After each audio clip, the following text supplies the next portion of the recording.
Hey, my name is Janet. I am a digital presenter for the PartsFPS.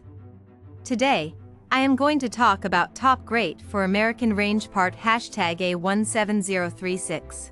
Top Grate for American Range Part #A17036 is a replacement part for an American range stove. It is made of heavy-duty cast iron and is designed to fit the A17036 model range. The top grate is used to provide a flat cooking surface and to protect the burner from spills and splatters. It also helps to evenly distribute heat across the cooking surface. The top grate measures 17 inches by 36 inches and has 4 raised feet that help keep it in place on the stovetop. It is easy to clean and maintain, making it an ideal choice for busy kitchens. This part fixes the following symptoms. This part is a replacement top grate for an American range stove. It will fix any issues with the top grate, such as warping or cracking. Here is how you install this part.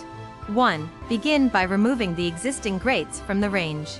2. Place the new grate on top of the range and align it with the existing holes in the range top. 3.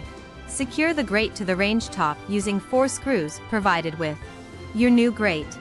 4. Once all 4 screws are in place, tighten them securely to ensure a secure fit. 5. Place any additional grates on top of the new grate and secure them with screws as well. 6. Test out your new grate to make sure it is securely attached and that it functions properly before using it for cooking purposes. You can buy this part from www.partsfps.com. Click on product link in video description or search with part number on www.partsfps.com. Visit www.partsfps.com to order commercial kitchen equipment parts.